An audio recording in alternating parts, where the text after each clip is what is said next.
Hello and welcome into the GSMC Sports Podcast brought to you by the GSMC Sports Network. I'm your host TJ Babardi. We are coming to you live on Wednesday afternoon. Today is September 25th and we are going to be just sort of reflecting on week 3 from the NFL, talking some general takeaways, some very interesting coaching decisions, and interesting is sugarcoating it a little bit. From some of the coaches in the NFL that I want to dive into. We'll be talking about the implications it's having on quarterbacks, and I also definitely want to dive into the play of offensive line across the league, as well as we saw sacks in every single game. Basically, it felt like a couple outstanding outliers as well of 7-8 sacks in some of these games. So just talking about the general trends of the NFL there. We are then going to be diving into the teams that remain undefeated. You have the Bills, Chiefs, Steelers, Seahawks, and Vikings. So some expected teams, but a couple big time surprises. Want to talk about what the expectations should be for each of these teams moving forward. We will then be giving out grades to each of the quarterbacks that have been drafted in the past couple years and grading them based off of their week 3 performances. One of the rookie quarterbacks that was taken this past year, Drake May, it sounds like behind the scenes the Patriots are gearing up to start him soon. So we will be discussing whether or not that's the right decision and when we could potentially see him make his first career NFL start. And then we are going to be finishing off the show with the defending champion Boston Celtics returning to training camp. And just yesterday they had their media day. So we will be discussing the biggest takeaways from that as a whole. So a whole lot to dive into today. But before we get into all of that, just a reminder to like, follow, subscribe wherever you may be keeping up with us. Be sure to use the comment section to give us your thoughts on the latest happenings in sports. Whether you have a quick comment or a thoughtful question, we want to hear what you have to say as we try and address as many comments as possible and make this show as interactive as possible throughout. So definitely be sure to let us know what is on your mind in the world of sports. And if you would like to become a bigger part of the show, you can go to the super chat feature that is available on YouTube, clicking the $sign there. If you leave a tip or donation along with a comment, it will pop up on screen for everyone to see. And then you can additionally do so by going to the link that is streaming across the bottom ticker, gsmcpodcast.net. So without further ado, diving in here, we are starting off the show today talking about just some general takeaways from the NFL this past weekend, because I thought that it was sort of more clear than ever that there is this wave of coaches driven by analytics. And listen, I understand that analytics are obviously a massive part of the game now, and it does sort of reach a further extent than initially meets the eyes and can sort of dive a little bit, push past the norms that we've seen in the league for so many years. But specifically on these fourth down decisions that you see across the league, I thought that this past week in particular, we saw a lot of decisions. I think it was mostly highlighted by Nick Sirianni, of course, head coach of the Philadelphia Eagles, who at this point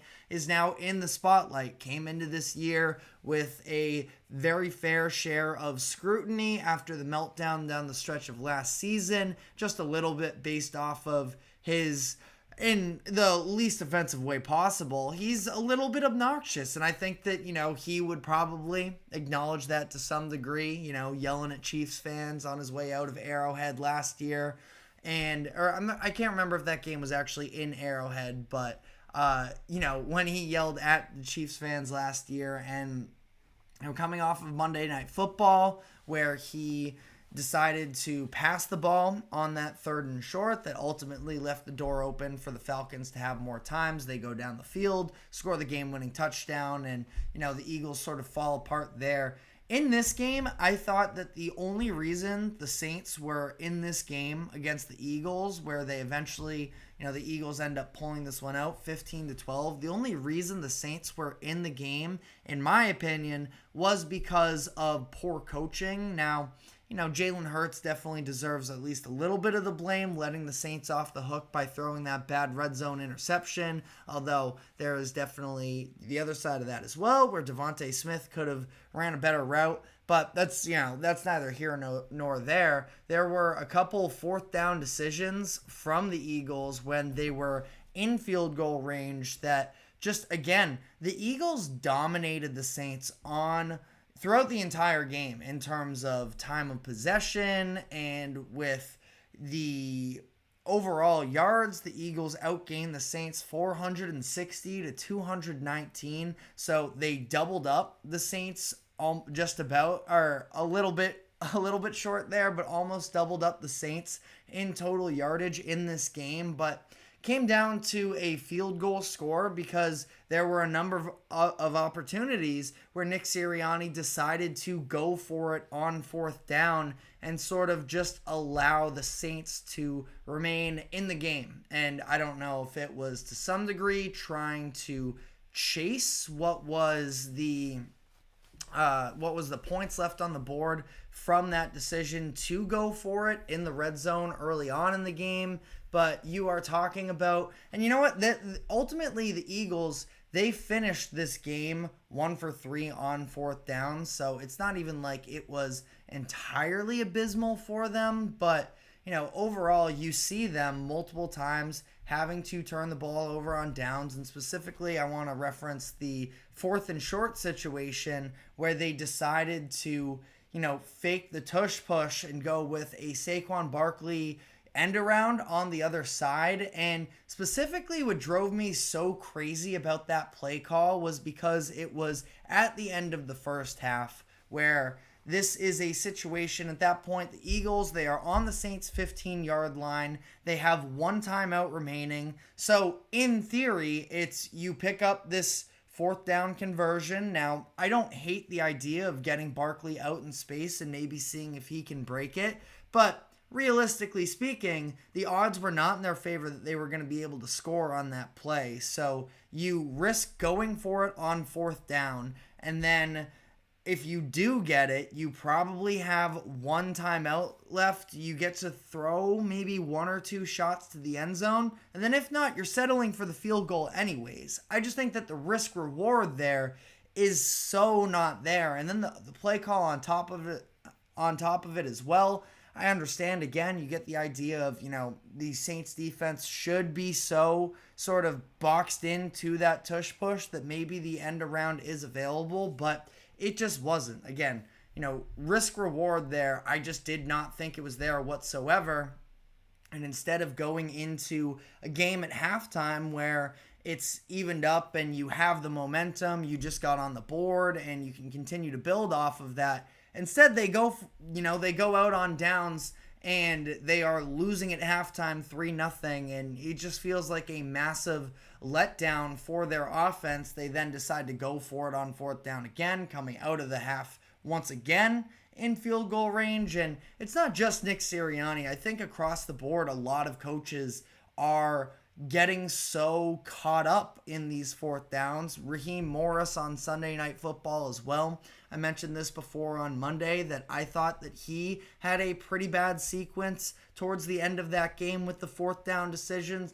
Now, the first time around, when he and Zach Robinson called the 2 consecutive play calls on the second to last drive that did eventually pick up that first down, that was, a fine sequence of events. But then you test your luck once again on 4th and 5, don't get it there. It ultimately results in them then having to go for it on fourth down the next drive instead of having a field goal to win the game. So I think the coaches are getting ahead of themselves a little bit. And this idea of, I understand you want to have pride, you want to have confidence in your offense and show them that you do have confidence in them. But I think that we have gotten a little bit carried away across the league. Maybe it's the Dan Campbell madness that's sort of seeping into the rest of the NFL where, this hot coach that is coming in and winning over the hearts of everybody, and Dan Campbell, who only goes for it on fourth down, that he did it, so maybe the rest of us can get away with it too and have that same sort of respect. I just feel like you need to have a little bit more perspective there and know what the moment calls for. I thought that Sirianni and Morris both had some bad fourth down decisions. And then you want to talk about some of the play calls as well that I would look towards with, like I mentioned, really didn't love the Saquon Barkley end around. At the end of the day, pick your poison there. If they had gotten stuffed on the tush push, which I highly doubt that they would have, I just don't like the idea of moving the ball sort of extra yardage away from the line to gain on those fourth and short situations. You look in the Colts game as well, the speed option that they ran on fourth and goal. That was, I believe, in the second quarter where their offensive line just got mauled. And as a result, once the pitch goes out to the running back from Anthony Richardson, it is just a running back and 5 Colts defenders on him. It was DeAndre Swift, I believe, was the running back as I think of it. But yeah, I really don't like the play call there of, again, literally pitching the ball backwards when you just have a yard to gain. I could make the same argument, although different results, in the Broncos game as well. They had a fourth and goal where they ended up pitching it outside to Jaleel McLaughlin, who looked to be dead to rights, but he ended up, putting the jukes on the defender that was crashing in, and then ultimately was able to dive through the second pressure. But I didn't think that was necessarily a great play call either. So, who am I? I'm not an offensive coordinator. I obviously am not in those meetings necessarily, but I feel like we have sort of lost the plot a little bit of what the advantages are of fourth and short, or that you can just kind of fall forwards. Instead, we're taking the ball, 5 yards into the backfield in order to try and get that 1 yard. Just does not make sense to me. But, I think that on that same sort of note, it does make it a little bit more difficult in the situation of a Bears at the goal line where they ended up, running 3 consecutive plays trying to go up the middle and got absolutely nothing out of it. The offensive line play across the league just continues to be brutal. And a lot of these O-lines are, I will defend them a little bit, benefit or sort of being hurt by the fact that some of these quarterbacks just do not have the proper pocket presence to be able to, avoid taking these sacks. You see Deshaun Watson, who ends up taking 8 sacks. I feel like a lot of it was on his offensive line, absolutely, but he didn't necessarily do himself any favors. Will Levis in that game against the Packers, they were sacked 8 times. You go to the Tampa Bay game against the Broncos, Baker Mayfield sacked 7 times. And again, sacks can be on the offensive line 100%, but then on the other side of it as well, we have to hold these quarterbacks at least somewhat accountable for trying to hold on to the ball too long and making mistakes that, I understand that the offensive line has a very tough job, and we've talked about this recently, that feels like some of these defensive players are just evolving to another level athletically, and the offensive line just hasn't caught up necessarily yet. But that is becoming a very detrimental situation for a lot of teams where their quarterbacks really don't even have all that much of a chance to succeed. For example, in New England, the only reason that Drake May, or I shouldn't say the only reason, Drake May is a young prospect as well, but part of the reason that he's not playing right now is because the offensive line is such a disaster that you don't feel like they can actually do anything for him. You look at Caleb Williams, who has really been struggling up to this point in the season. Well, their run game isn't working, and he's being pressured immediately. And then additionally, you look at the Jaguars, where, Trevor Lawrence has not been very good up to this point in the season. But when you have guys crashing into your face every 2 seconds anyways, it's kind of hard to build up much of any momentum at that point as well. So ultimately, offensive line play, obviously a real concern in the NFL, but I did just mention Caleb Williams.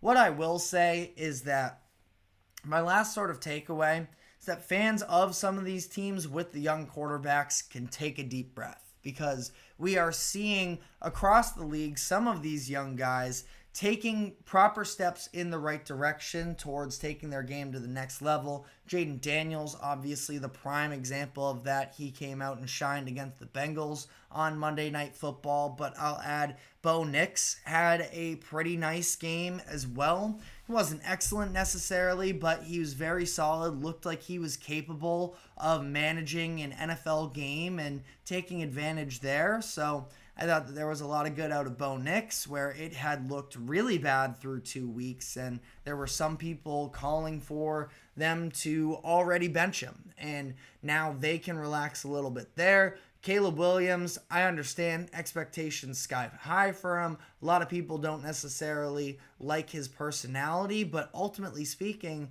and we're going to get into it, it was not a good game necessarily from Caleb, but we got to see more of the flashes of talent, and at the end of the day, that's kind of what it's about with these rookie quarterbacks. I did think that Caleb Williams was going to be capable of bringing the Bears to the playoffs, but either way, he is somebody who, even through the struggles, has shown a lot of what the vision may be. And, I think that across the board, we had been very underwhelmed by this rookie quarterback play. Kind of some people asking, are any of these guys going to end up being good? Well, I think we saw a lot of good from the 3 guys that did play this past weekend. So I think that, again, we can just relax a little bit there. But let me know what your takeaways from week 3 were. We are now going to be moving on here, and I want to dive into the specifics of 5 teams in particular, the 5 teams that are undefeated through 3 weeks, and just talking about what the expectations should be for the likes of course, yes, you have the Chiefs who are in Super Bowl contention. Some people doubting them right now. Is that justified? On the other end of the spectrum, you have the Vikings, Seahawks, and Steelers, and even the Bills to some degree are a little bit of a surprise. So we're going to be diving into all of that. But before we do so, we are going to take a quick break. Do not go anywhere. We will be right back. I feel like I'm losing my mind. Is everybody in the world blind? Please, Lord, give me a sign, a sign. I feel like I'm losing my mind. Is everybody in the world blind? Please, Lord, give me a sign, a sign. I wanna be the greatest. Everybody on the fake shit. I look around and feel like everybody is the fakest. I make this every day and I'm impatient, hoping one day I blow up from the basement. Statement, the top is so vacant. I don't hear shit that I think is amazing. Waiting for my day when I'm playing sold out shows for 1,000 faces. Hey, give me that crown, get in my way and to be put down. It ain't your place, all this my town. If I want that shit, then I'll get it right now. I'm losing it, the news if it's some loose shit. A stupid myth, you choose to live or choose to dip. You choose to fight or lose your grip and lose a gift. Oh, I feel like I'm losing my mind. Is everybody in the world blind? Please, Lord, give me a sign, a sign. I feel like I'm losing my mind. Is everybody in the world blind? Welcome back into the GSMC Sports Podcast. As we just talked some general Week 3 takeaways, I want to dive into a few teams in particular, specifically looking at the teams that remain undefeated through 3 games. Now, I consider doing this as a contenders or pretenders segment, but the reality is I don't, at least personally, feel like my opinion has drastically changed on any of these teams, and I feel like just trying to group them into 2 specific subsets like that would be kind of taking away from the actual analysis of, even if I don't think that some of the 3-0 teams are Super Bowl contenders based off of these 3 games, it doesn't mean that what they have done up to this point isn't massively impressive. So I wanted to sort of just take the time to look team by team here and talk about whether or not these are sustainable results. Now, the Chiefs and the Bills are obviously the group of the true Super Bowl contenders. And the Bills are an interesting situation because there were a lot of people who were expecting them to fall off this season. We've talked about it at length, all of the turnover from last season to this season.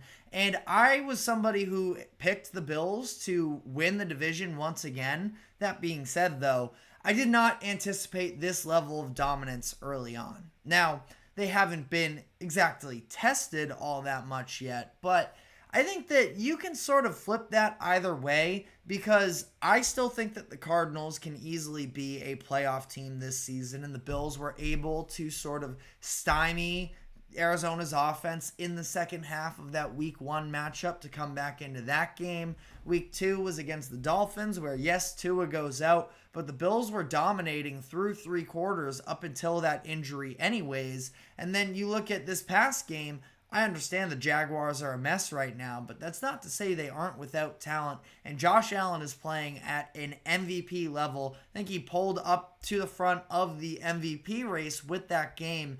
And ultimately, either way, dominating 47-10 of a team that had playoff expectations coming into the season, I have to give you some credit for that. Because if you can win convincingly, that is, to at least some degree, a good win. Now, so that's the Bills there. I do consider them in that Super Bowl contender tier. The Chiefs I do as well. And we're going to be talking about the Chiefs probably until February, so I don't want to go too heavily deep into the Chiefs here. There are people who are making the argument, well, if it weren't for some, ticky-tack calls at the end, that the Chiefs could be 1-2, or if Isaiah Likely's foot isn't on the line, that the Chiefs could have lost every single game, which is true. But the reality of the situation is, one way or another, the Chiefs have come out on top of each of these last 3 matchups. And I think that, yeah, you can play the hypothetical game and say, well, things broke a certain way to allow the Chiefs to be 3-0, sure. But, what sport has no luck involved whatsoever? Whether it be injuries or refs or just, a play falling through, that's just life. Nothing is ever, in a perfect simulation where everything goes 100% as it should. So the Chiefs are 3-0. I was really impressed with the fact that we saw no drop-off from, seeing Isaiah Pacheco go out with his fibula injury and having Carson Steele step in and basically play the exact same Isaiah Pacheco role. Now, I think that they are definitely better off with Pacheco. There's a lot more of a known substance there, and I'm just a big Isaiah Pacheco fan as well, so I'm hoping that he comes back. We aren't 100% guaranteed that he is going to be able to play this season, so we'll definitely be keeping our eyes on that. But ultimately, the Chiefs deserve to be in this position right now because, let's just face it, they have the best quarterback in the NFL. I know he hasn't played up to those standards yet, which is another part of those things. If you want to play the hypotheticals, well, what happens when Patrick Mahomes starts looking like Patrick Mahomes again? So I have a hard time dinging them for being 3-0. Now, as for the rest of the group, because the Steelers, Seahawks, and Vikings being in this category with the Chiefs and the Bills would have sounded very far-fetched coming into the year. Now, I think that ultimately I feel like looking at this type of a situation, my opinions haven't changed a ton necessarily in terms of how competitive can they be in a true playoff push setting. The Seahawks and the Steelers are the 2 teams that I thought that they would be, fringe playoff contenders, would be in the hunt for the entire season anyways, and they have both taken advantage of what's been pretty soft competition out of the gates. Starting with the Steelers, because that is, one of the more topical teams. The Steelers won on the road against Atlanta, which is a very good win there, just for the sake of, it's a very solid win, because it's on the road, it is in a hostile environment, in front of a fan base that was extremely fired up for this upcoming season. We still don't know if the Falcons are that good, but I'm still going to give them credit for going on the road and pulling a game out like that. They also won without scoring a touchdown, though. And that does sort of bring me into my larger concern with the Steelers, is that Justin Fields has looked very competent as the starting quarterback of that franchise. I think that he should be the starting quarterback moving forward here this season, but they are still yet to score 20 points, which isn't a super sustainable way to play undefeated football. Now, some counter arguments to that point that I just made. Last season, they averaged just 17.8 points per game, which was 28th in the NFL, and they still made the playoffs there. They are currently averaging 17 flat, but I think that their offense should continue to get better the more that this coaching staff trusts Justin Fields, that they are sort of working his way into this season, and I think there's a lot of positives there, and I undoubtedly think that he can be a better quarterback option than anything they had last year with Kenny Pickett, Mitchell Trubisky, and Mason Rudolph. They have a clear upgrade at offensive coordinator, in my opinion. I know a lot of people are not in on Arthur Smith as an offensive coordinator. He was clearly in over his head as a head coach in Atlanta, but I think he's done a significantly better job this season, and just trying to prioritize that running game, get Justin Fields in favorable situations, keep him ahead of the sticks as much as possible, which is something that they were unable to do in week 1 against the Falcons, but feel like they've been a lot better with since then. And I think that ultimately, I broke down this specifically earlier in the week. Thought we saw the training wheels come off a little bit up for Justin Fields this past weekend. 11 throws in or around the hash marks in the middle of the field this past game. That is almost double from his total through the first 2 games combined, where he threw 0 passes in the middle of the field of week 1. And it was 6 in week 2. So we're seeing him get more acclimated to this offense. And, I think that it's really good. And I'm very happy for Justin Fields, who seems to be, even though it is just still a 3-game sample size, in an organization that is properly developing him after, obviously, the dysfunctional years in Chicago. Now, that also being said, even if the offense doesn't continue to go step by step each game and improve from there, and they are still mediocre to slightly below average, this is a defense that can more than make up for it. That's why they made the playoffs last year, despite being one of the worst teams in scoring points per game. And I think that there is a lot of upside for this Steelers team, but this idea of putting them as a Super Bowl contender, I have to see more from the offense before getting there. The Steelers are still bottom of the league in points per game. They are just 2 for 8 in the red zone up to this point, which from a percentage standpoint is tied for last in the league with the Dolphins. A little arbitrary using the percentage stat so early in the season, but you get my point. The Steelers are going to need to continue to improve. As for the Seahawks, I think that this is a situation where they also just need to actually prove themselves against a more solidified team, where they have beaten a rookie quarterback in his first game of his first ever NFL game in Bo Nix and the Broncos week 1. They beat the Patriots with a bridge quarterback in Jacoby Brissett. We saw a little bit more of who the Patriots actually are this past weekend when they got demolished by the Jets. It took the Seahawks overtime to knock off the Pats. And then this past week, they beat up on a Dolphins team that was starting a backup quarterback. And even the backup quarterback ended up getting hurt at one point. I believe that was in the third quarter as well. So, I'm not trying to put down their wins by any means, but it's hard for me to sort of overlook who I kind of thought they were headed into the season based off of, these 3 games. Now, I'll give credit a ton to Geno Smith and Mike McDonald as well, but Geno Smith especially, somebody who I thought regressed from his play in 2022, and I was maybe slightly concerned coming into this year that it could have been a little bit of a one-hit wonder for Geno in Seattle, and ultimately, he's looked excellent up to this point in the year through 3 games. So,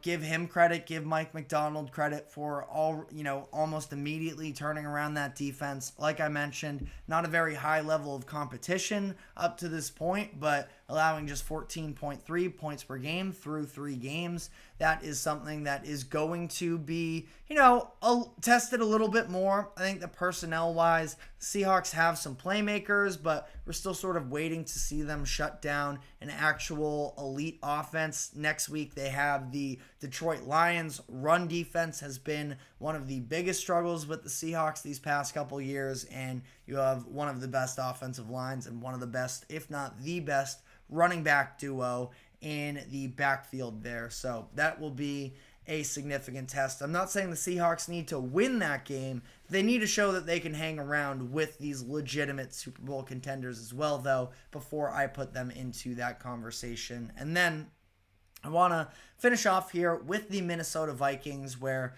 I didn't have the Vikings in the playoff hunt coming into this season, so it's not like, I wasn't right on the Vikings necessarily, but I am definitely not shocked by the hot start to the season, considering the fact that I have always highly regarded Kevin O'Connell as one of the up-and-coming coaches in the NFL, and I think that he's done an excellent job. I'm also a believer in Brian Flores as a defensive coordinator. Gets a bad rap because of everything that went down in Miami towards the end there, but he knows his football, and he now gets all of these new pieces on the defensive side of the ball. Now, this is a well-constructed team. And I think that I myself, too, overreacted to the idea that J.J. McCarthy tore his ACL, that he was, I really didn't ever think it was going to be that much of a drop-off, week one from him and Sam Darnold, that they were pretty even-keeled. I just thought that Sam Darnold had a much lower ceiling than he is seeming to have right now, and you got to feel great for him as well. But again, I'm not sitting here like, how in the world is this possible? The Vikings have a good roster overall, and I think that they have a great infrastructure as well from a coaching perspective that I think it's incredible to see up to this point. You go out, you beat a 49ers team. Sure, they're without some key players, but a win's a win. That is still a tough game. And then you do the same against the Texans, who are also one of the best teams in the other conference. So I think that this is a situation where ultimately, the Vikings, this is just about building up what the future and what the vision of this organization looks like moving forward, but very encouraging overall. And again, as for the Steelers, Seahawks, Vikings, I'm not throwing them in Super Bowl contender tiers just yet, but they are definitely off to incredible starts and should seemingly be in the playoff hunt through the remainder of the season, which if you ask any of those fan bases coming into the year, I feel like most will be satisfied with that. Maybe the Steelers are a little bit hungrier for a playoff win and are sick of just playoff appearances, but either way, could not really draw much of a better start than winning your first 3 games. But let me know what your thoughts are in the comments section on whether or not any of these undefeated teams continue to be legit. But we are now going to be diving into some of the quarterback play from the young guys from this past weekend, where we are going to be running through and grading each of the day 1, day 2 picks of the 2023 and 24 draft classes based off of their play in week 3. So we're going to be diving into that. But first, we have to take a quick break. Do not go anywhere. We will be right back. Looking for your daily fix of sports talk without having to pay for it? GSMC Sports Network is available on YouTube. Just search GSMC Sports Network. Get your fix of daily sports talk shows on YouTube. Absolutely free. NFL, college football, NBA, MLB, MMA, UFC, fantasy football, and so much more. GSMC Sports Network has shows running all day long, with new sports shows starting every 2 hours. Just like on your favorite cable sports channel, except GSMC Sports Network is absolutely free. Just search GSMC Sports Network on YouTube to catch one of your new favorite shows, like the GSMC College Football Podcast, Chip Shot Football Podcast, Hoops and Heels Women's Sports Podcast, GSMC Basketball Podcast, and so many more. Check it out for yourself. GSMC Sports Network, now available on YouTube absolutely free. Search GSMC Sports Network on YouTube right now. Welcome back into the GSMC Sports Podcast, as we are now going to be diving into the play from some of the top quarterbacks selected of these past couple years. We're going to be just breaking down how they looked based off of week 3 in particular, handing out grades as for their results, but also just talking big picture as well, what we've seen from each of these top guys. So without further ado, of course, we have to get into this year's number 1 overall pick in Caleb Williams, and I have him coming in with a C-. Now, I think that it's a little bit of a mixed bag here for me. I do think that there was a lot of good out of Caleb's start here. You saw the arm talent, him starting to develop a relationship with Rome Odunze. Specifically, it was the 47-yard completion that he had with Odunze down the left sideline. He made a number of, high talent throws downfield, and specifically the throws downfield are sort of what I personally have been waiting to see from him. So some of those strikes are encouraging. There's another play as well that was taken off of the board, so ultimately, maybe I'm grasping at straws here, but I just want to see what Caleb is capable of. Right before the half, there's a play where he scrambles out to the left and on the run is able to make the throw downfield to DJ Moore for what was a pretty nice throw, wiped off of the board because of a holding penalty. But again, when we're so young in the careers of not just Caleb, but all of these quarterbacks that we're about to talk to, I am willing to, give a little bit more in terms of just looking outside of the box score of what can you show me that you're capable of. And I think that Caleb is capable of ton more than what he's given up to this point, but he is hurting himself with some of those, mental decisions himself. Threw a really bad interception immediately following that Odunze link up that I just specifically referenced as well, where he then tried to go back out to the sideline while he was under pressure and just did not have anywhere near the footing and arm strength that was necessary to make that throw. Ended up being a pretty easy interception for Jalen Jones of the Colts. But, all that being said, I think that we're just seeing the growing pains in front of him. He is in a pretty poor situation, I will add, where he was sacked 4 times. And, more times than not, I think that we just talked about this in the other segment that a lot of these quarterbacks are holding on to the ball too long.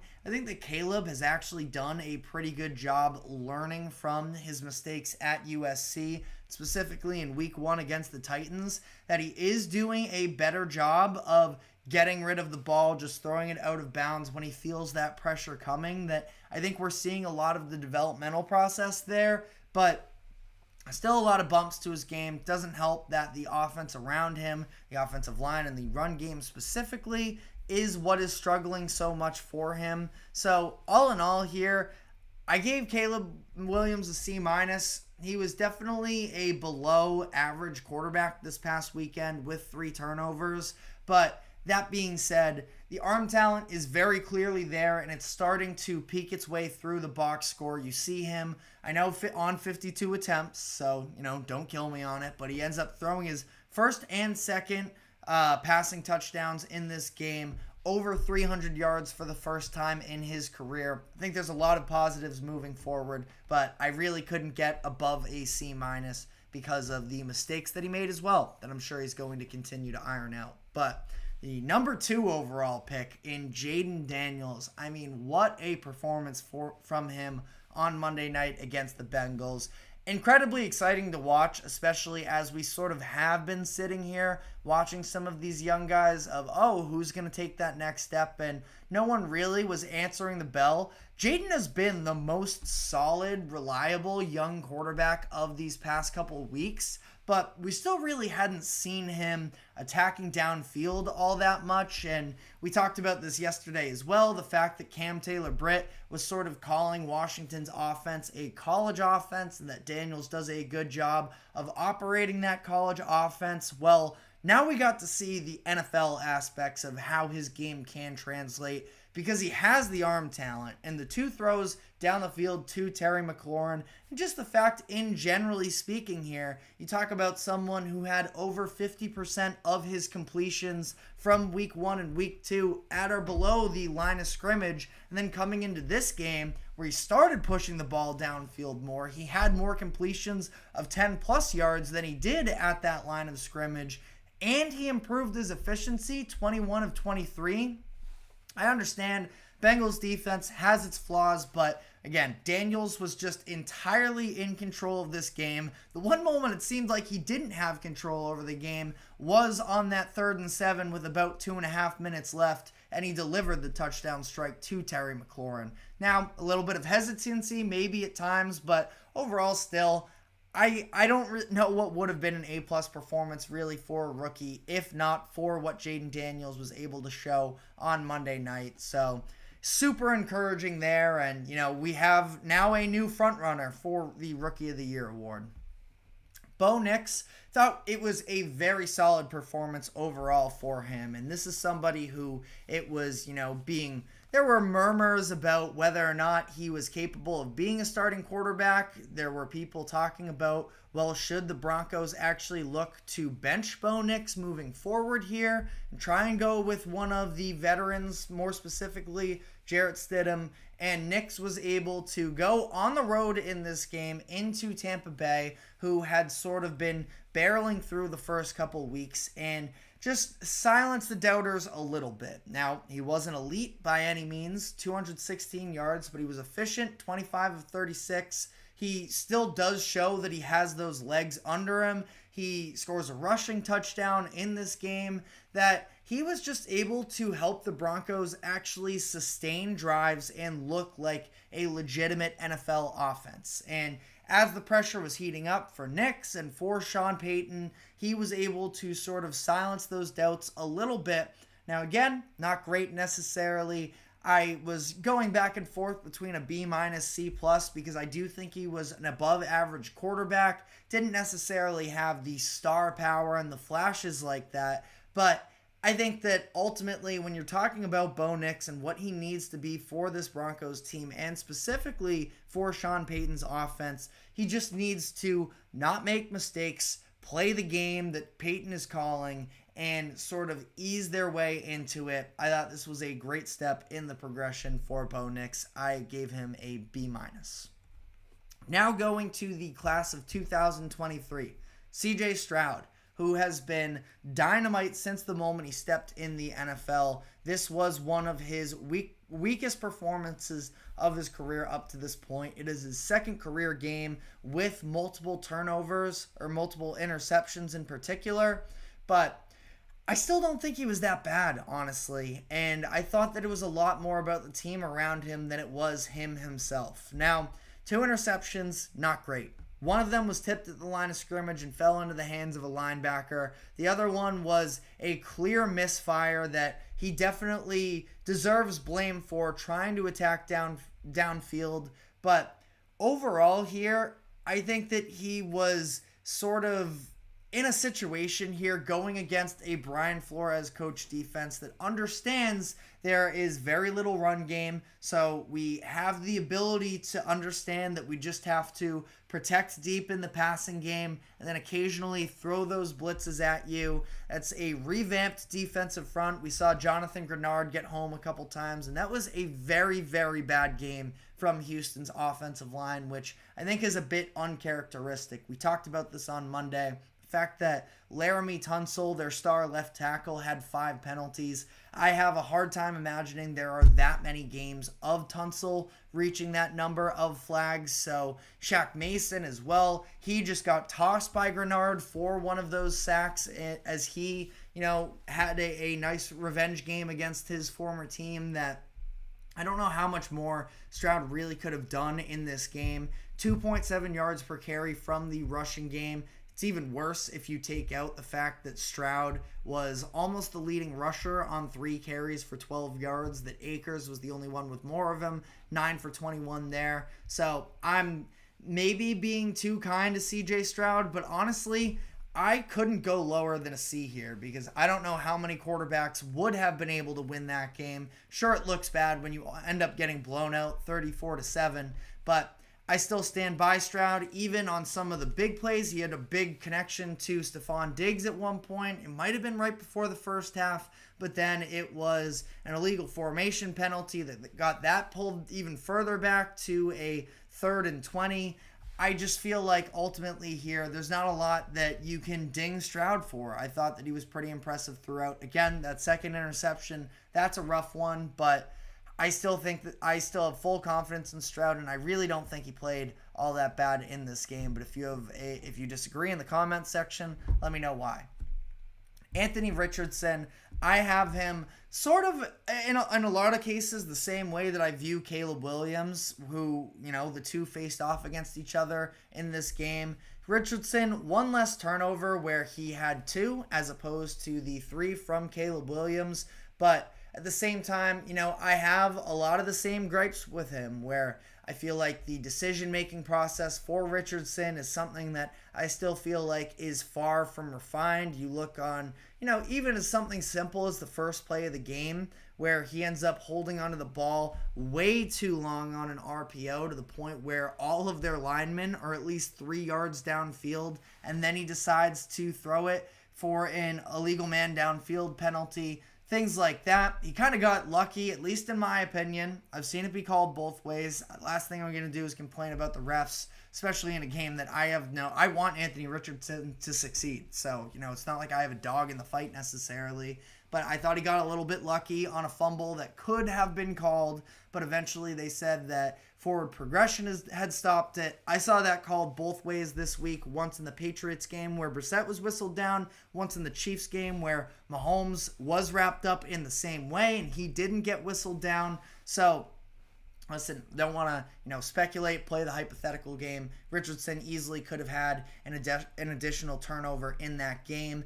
But it's a lot of negative I just threw out there. The reality is you still do see the deep shot that he had to Alec Pierce once again for a big pickup. Now, unfortunately, he followed that up similar to how Caleb on one of his best plays of the game followed it up with an interception. That's what Anthony Richardson did with just a really bad decision on that 3rd down, scrambling out to his left and just tried to flip it into the end zone. Was tipped at the line of scrimmage. Either way, just a bad decision. Hold on to the ball, get down, and allow your team to score points. Can't be turning it over in the red zone like that. But, Richardson, he has a lot to iron out. He's still just 22 years old in his 2nd season.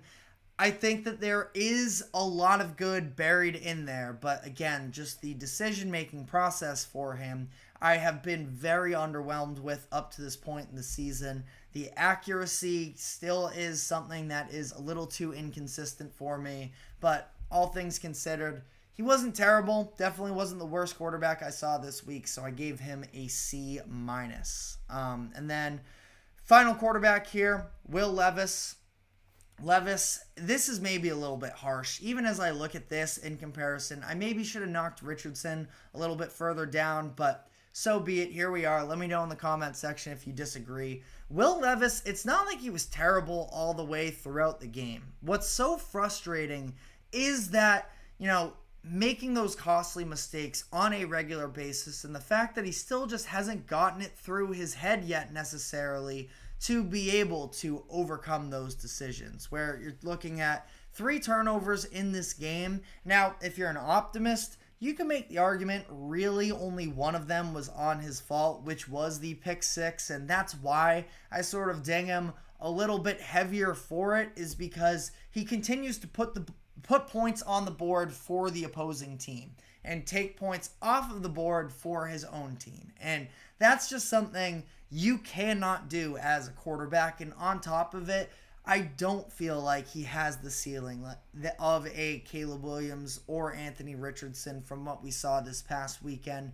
There are plays where Will Levis can look at times, all things considered, he's been pretty efficient when he isn't throwing interceptions. It's just that there are also a lot of the mistakes along the way that it's just not necessarily worth it in the same sense. Will Levis and Bo Nix are a little bit cut from the same cloth in my eyes in terms of I think that they are capable of being efficient game managers that do have capabilities with their legs, but through 3 weeks, we just continue to see Will Levis making these mistakes to the point where he doesn't even really give his team a chance to win necessarily. Of course, in that Bears game in week 1, he was the, I wouldn't say the sole reason, but he was one of the main reasons that his team lost then. So maybe I'm being slightly too harsh on Will Levis, but again, when I talk about Caleb having at least the redeeming qualities of taking those shots downfield, Anthony Richardson having the long ball to his game as well, plus just the pure strength and running ability that he has. I didn't even mention with Richardson because it's not something that comes up on the stat sheet. It's not something that you're really valuing with a quarterback, but the fact that, he was involved on that, I think it was a Jonathan Taylor touchdown where he sort of started the drive to sort of rugby scrum that play into the end zone. I just don't see those same redeeming qualities with Will Levis to the same degree. But if you disagree, again, let me know in the comments section why that is exactly. But we are now going to be diving into one of the other rookie quarterbacks that we've only gotten very minimal eyes on up to this point, and that is Drake May, as the New England Patriots are reportedly closing in on a time for May to make his starting quarterback debut soon. So we're going to talk about what that means, whether or not that's the right decision, and what we should expect from May if we do get the opportunity to see him. So we are going to dive into that, but before we do so, we're going to take a quick break. Do not go anywhere. We will be right back.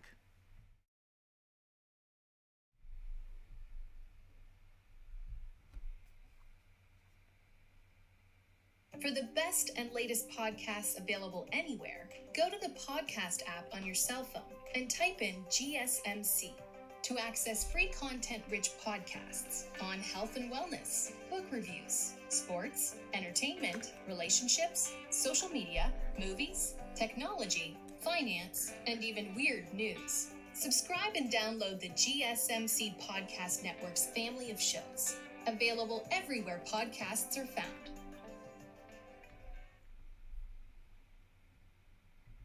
Welcome back into the GSMC Sports Podcast, as we're now going to be diving into the situation in New England regarding their young quarterback, Drake May. We just talked about all of the rookie quarterbacks and young quarterbacks that played this past weekend, and specifically, I think that the Jaden Daniels performance on Monday night is something that a lot of people within the Patriots circle, at least in the media, probably not quite as much in the locker room, but definitely people surrounding the Patriots talking about, well, these are the benefits to having your young quarterback out there playing football, is you can continue to learn and get better on a week-to-week basis, which is definitely true. And Washington deserves a lot of credit for the way. And Cliff Kingsbury, who, again, myself and a lot of people haven't been extremely high on throughout the course of his coaching career in the NFL, that he has done a good job of sort of bringing Daniels along through these first 3 weeks. But what I would say the counter argument to that is the reality of the situation for New England, which is that overall they are a pretty untalented roster. You look at specifically on that offensive side of the ball, their offensive line is a total mess. They have right tackles, a rookie right tackle playing left tackle for them. You have a bunch of injuries on that front line. Michael Onwenu, one of the two maybe positive offensive linemen for them, he's getting, pushed back and forth from should he play guard or tackle, that, you've seen his Pro Football Focus grades take a dip, and there's just no consistency within that offense whatsoever. You look at the receiving core as well. They've been largely uninvolved outside of maybe a little bit of rookie Jalen Polk, but with Kendrick Bourne currently on the injured reserve list, there's really not all that much talent there. And this is a situation where, at least for Daniels in Washington, he has a good enough offensive line. They at least spent money on Nick Allegretti and Tyler Biotish, two of the top offensive linemen. Might be a little bit of a weaker class this past season in free agency, but they still went and they spent on the offensive line. And they also have a receiver in Terry McLaurin, which is a legitimate number one option, which is something that the Patriots currently do not have. So, all of that being said, there is increased pressure now on the Patriots moving forward here, especially after what was a very underwhelming performance from Jacoby Brissett on primetime football last Thursday. And it feels like the pressure is ramping up a little bit on the organization to make a move. This afternoon, head coach Gerard Mayo said in a press conference that May has looked comfortable enough in practice to the point where they would have no problem throwing him in the game if necessary. And it sounded like, again, hypothetically here, not that anybody is, wishing or trying to speak injuries into existence, that if Jacoby Brissett were to go down with an injury, that Drake May, they would be confident in just being able to ride the season out with him as opposed to going out and getting a veteran quarterback. And this is a situation where Mayo has repeatedly said since August that when Drake May is ready, he is going to play. Now, truthfully, I think that is probably a little bit of a fib there. I don't think it's all in Drake May's control, because what we saw in the preseason, at least, and we only got to see so much in terms of the actual preseason games versus what was going on behind the scenes. But it sounds like, generally speaking, even with the reporters close to the situation there in New England, that Drake May was playing better than Jacoby Brissett throughout the final weeks of training camp, and that they decided to stick with Jacoby Brissett, which, for the record, I think is the right decision for all of the reasons that I just outlined, in that the Patriots offense really isn't capable of nurturing a young quarterback and bringing him into the NFL. Now, nurturing is a word that we talk about, a mother and their child. Ultimately, this is the NFL. Drake May is making millions of dollars at this point, albeit still on his rookie contract, that it's not like everything needs to be perfect for him from the moment that he steps into the league, but you do have to have a situation that's at least competent enough that Drake May isn't getting knocked down every 2 seconds, which is, you look at, he made his debut last week against the Jets on that final drive. At that point, the Jets are playing their backup quarterbacks, and even still, Drake May sacked 2 times. One of them, I did think he was holding onto the ball maybe a little bit too long. But, all things considered, when Jacoby Brissett also goes down an additional 5 times, it's clearly not just on the quarterback that this is a situation that the line really is just that bad. And, all of that being said, I do think that we are getting to a point where the Jets just provided a little bit of a blueprint on Thursday Night Football last year, that if you just make a statement that you are not going to the Patriots, we're not going to allow you to run on us, what are you going to do from there? And unfortunately, Jacoby Brissett is just pretty limited from a downfield threat perspective. And I think that ultimately here, Drake May is somebody who, yes, is far from a fully ready NFL quarterback. He should be able to provide more of a downfield threat. And that's why I think that the Patriots now are going to Cincinnati this upcoming weekend for their Week 4 matchup.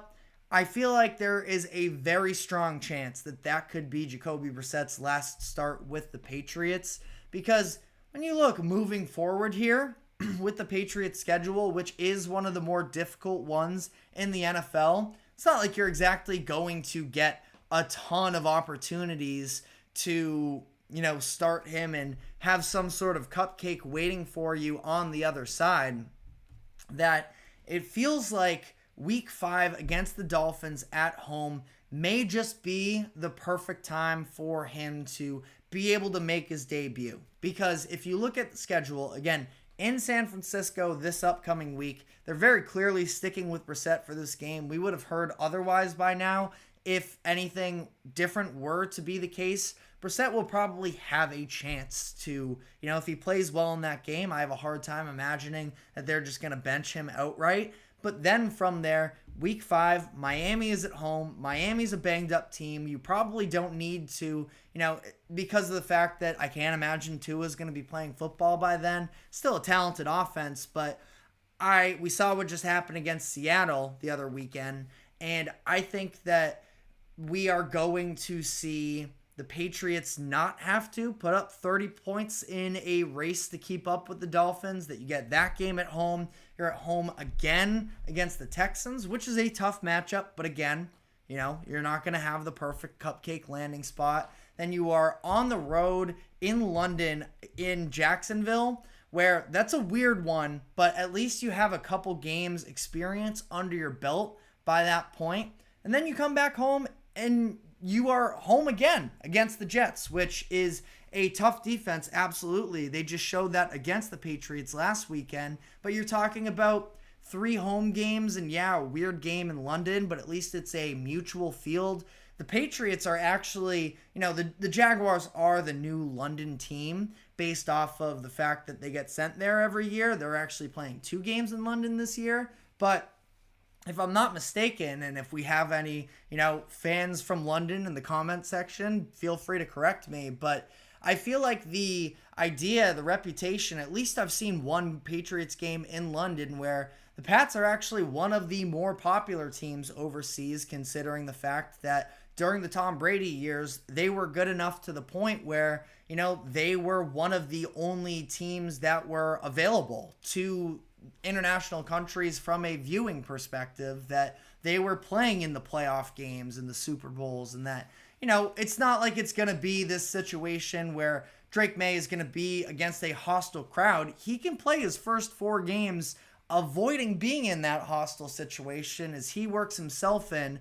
And then you have additionally the Titans on the road after that as well, which I don't think is an overly difficult schedule either. So that feels like a pretty good ramping up point to me. I mentioned that Kendrick Bourne is on the injured reserve list. There's probably a good amount of NFL fans who aren't even really familiar with who Kendrick Bourne is. But the reality of the situation is, and it's maybe a little bit more of a statement on the Patriots than anything else, but Kendrick Bourne's been their best receiver these past few seasons. And I think that he's been legitimately a positive asset for them. Now, he spent a whole year basically in the doghouse of Matt Patricia and Bill Belichick at one point. Then last year, he's having a very impressive first half of the season before tearing his ACL. So there's still a lot of unknown there as to whether or not he can be a difference maker. But this is a receiving core that is so bare bones right now that once Bourne comes back, I think that getting a home game against the Dolphins, that might be the point where we see Drake May start his first football game. Now, this is a lot of speculation here. It does sound like behind the scenes there is a lot of buzz that Drake May could be starting sooner rather than later.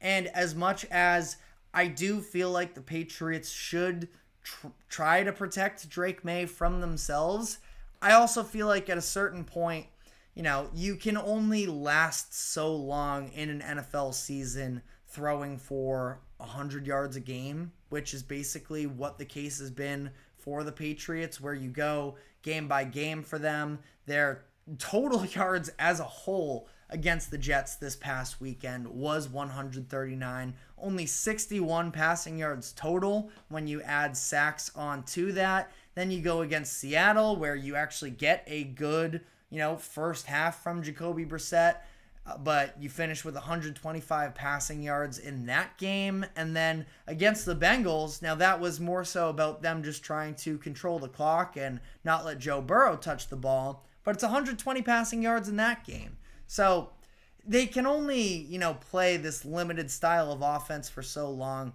I think that it might be time for the Patriots to start looking into starting Drake May.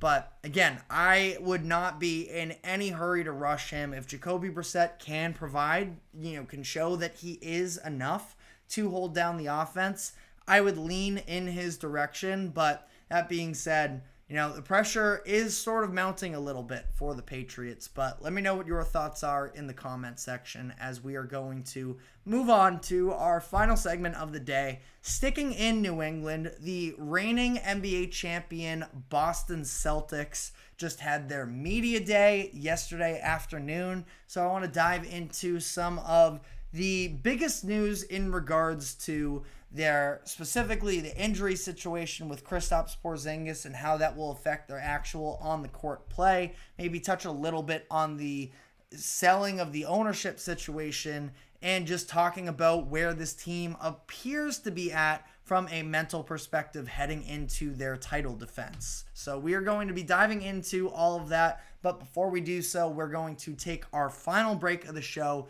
Do not go anywhere. We will be right back.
Welcome back into the GSMC Sports Podcast for our final segment of the day, where we are going to just be breaking down some of the bigger storylines and quotes from Celtics Media Day. Of course, the reigning champions did open up on the national stage and have their media day to the public, so they were asked about all types of things. Of course, the Jaylen Brown and Jason Tatum experiences in regards to the Olympics, but also some more important on-the-court issues such as the health of Kristaps Porzingis moving forward and their ownership situation moving forward as well. So I do want to start with the Porzingis piece of this because I think it is, the most important part of the actual on-the-court results for this upcoming season. That it sounds like the timeline for Porzingis for, what we've heard really since the finals was that December is going to be the timeline, roughly speaking. Hard to project out from here. I think that the Celtics are going to try and be as cautious as possible with him. I mean, we saw the level of success that they were able to have in the postseason without him. Really, it's just the first few games of that Heat series. And Porzingis played a massive role in Game 1 of the finals, specifically that electric first half that he did have on both sides of the ball, that it's clear he's important to the team. But the reality is that they don't necessarily need to live and die by him every single game. So they do have the luxury of being able to be a little bit more cautious with him. Al Horford next year, is going to be something like 39, 40 years old, as I'm, double checking here on the fly. But yeah, Horford is going to be, he's actually headed into his 38th season. So honestly, a little bit younger than I even thought than he was. That being said, still not somebody that you are hoping is going to play, 30 plus minutes per game for you like he was 2 seasons ago, pre-Porzingis, but still is going to, be a prominent factor there. They have some of the other centers on board where they just signed Luke Cornett to a new extension, and really breaking down specifically the situation with Porzingis and how how is it that the Celtics were able to survive in the postseason? Is it because everybody else was terrible? I mean, they definitely benefited from some injuries, but it was because of the development of Jason Tatum on the defensive side of the ball, in my opinion, because he was legitimately guarding fives on opposing teams. Specifically, you look at the second round series against the Cleveland Cavaliers, where he was matched up against Evan Mobley for a lot of that series. And then the fact that Tatum was able to play against Lively, and specifically Mobley and Lively, I would say two young, fun, exciting players, but not ones that you necessarily feel like are massive threats for posting you up and taking advantage of you there. Now, I don't think that Tatum would be able to guard a Jokic in the post, but, these shorter centers that, again, don't necessarily have the entire, offensive bag and specifically the post moves into their game already, that you can get away with Tatum being your center because he's also their leading rebounder as well. Now, he benefits from the ability of being able to crash in when you have the likes of a Porzingis in, but either way, it's not like Porzingis is necessarily an elite rebounder in his own right. He's no slouch, but he is still, Tatum is the team's best rebounder, just flat out. And I think that you're probably going to see some lineups of Tatum continuing to play the five. We also saw very early in the year last year, Drew Holiday, where he was matching up against some of the top bigs in the NBA. Early on, I remember games, it was him matched up against Julius Randle, Karl Anthony Towns, even Joel Embiid at one point. And that's something that I think the Celtics are going to be able to still lean on, at least to some degree. Now, obviously, they would prefer to have Porzingis back and have him be an actual big man for them, but I still think that they're going to be able to get by for a while. Now, sort of circling that back to what we heard from Celtics Media Day is the fact that Porzingis seems to feel pretty good. That the timeline is still December. We'll see whether or not they push that to January. But Porzingis himself said, quote, "Obviously, the energy I'm feeling from the doctor, the surgeon, the medical staff is to not rush anything. For myself, if you ask me, and I had to do my own protocol, I would probably go quicker, but that's a good sign. I'm feeling really good." So I don't think that it should be a serious concern with Porzingis moving forward, that he should be ready to go probably in that second half of the season. The question, I suppose, is, well, will the Celtics be able to sort of stay alive in an Eastern Conference that should be at least a little bit more competitive at the top? Last year, you look at the Knicks getting the second seed with 50 wins. That would have been outside of the top four in the Western Conference, but the Knicks now adding Mikal Bridges, year 2 of Doc with the Bucks, and year 2 of the Lillard-Giannis experiment is probably what I should have had as the headliner for the Bucks there. But I think it is a pretty good Eastern Conference. And we'll add as well, I suppose, the new revamped Big Three with Philadelphia and Maxey, Paul George, and Embiid. Hopefully we get a full Embiid season.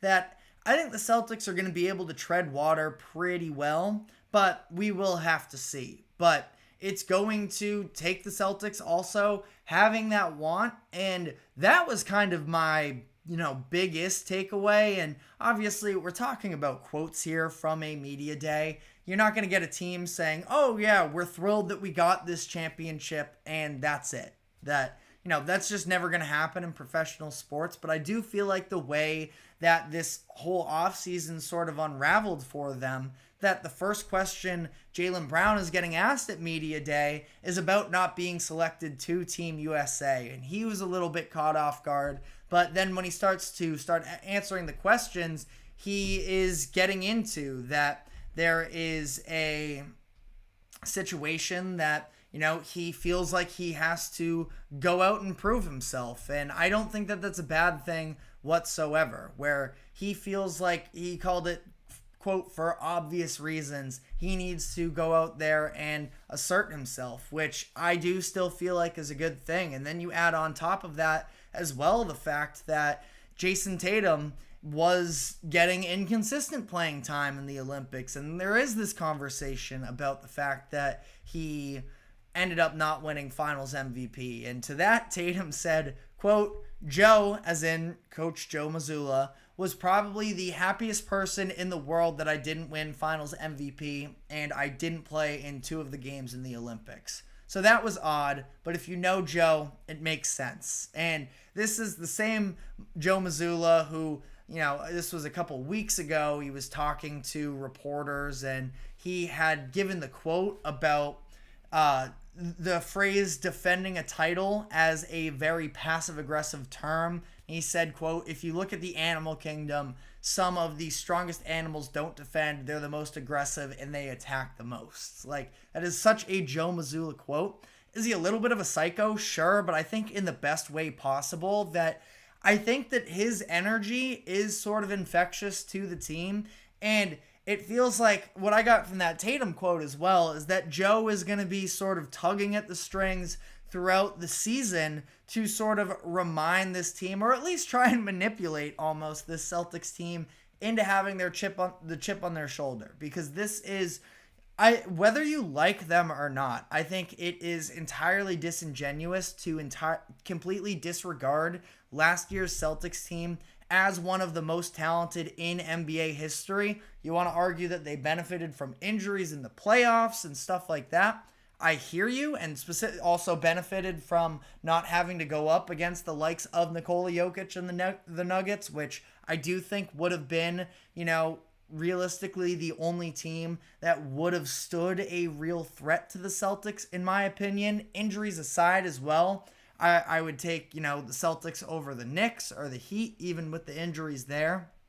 I don't know how the Celtics necessarily would have been able to stop Jokic. So that's a whole different conversation. If you want to say they lucked out with their path to the playoffs, I mean, I'm not going to fight you on it. I'm not going to entirely agree because I think that the Eastern Conference was always there. As we just mentioned, the second seed in the East won just 50 games. They won the East by 14 games, and that was with almost hardly trying in the final month of the season. So I think that this is a Celtics team that is historically great. You take your pick on where you want to put them in. I feel like you have to put them somewhere in that top 10, probably, a little bit closer to 5-ish, but they also get to at least somewhat play the no one believes in us card, which is a little bit ridiculous, but I'm sure there are also those of you out there who don't believe in the Celtics as well. So it is just sort of an opportunity to kind of, looking across town, the Bill Belichick and Tom Brady bulletin board material and the Michael Jordan bulletin board material, all of those types of things that shaped the greats. I think the Celtics are going to be able to play those cards a little bit this upcoming season, and I'm expecting them to be able to. I mean, the reality is I thought the Nuggets were easily going to be able, I wouldn't say easily, but I thought they were comfortably, I should say, be able to come out of the Western Conference once again and make another run for a title defense. So I feel like that with the Celtics again. I think that they have the talent for it, but when you talk about the fatigue of it is very difficult to play all the way into late June. Add on top of that the fact that the Olympics, the Celtics had 3 of their guys out there.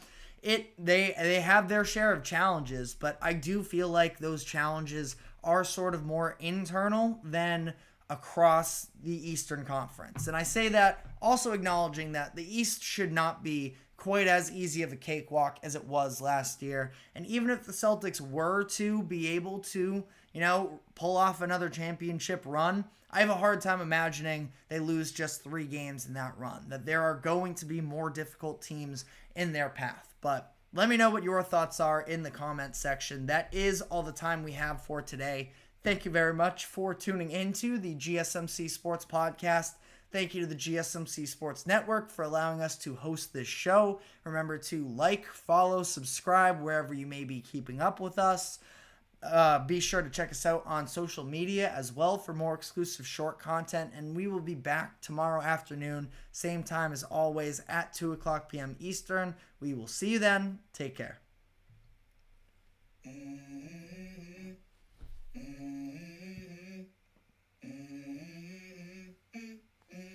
Let's go. I wake up to a little bit of drool on my pillow, feel like it's gonna be a bad day. Yeah, I'm tired of shit, and the coffee ain't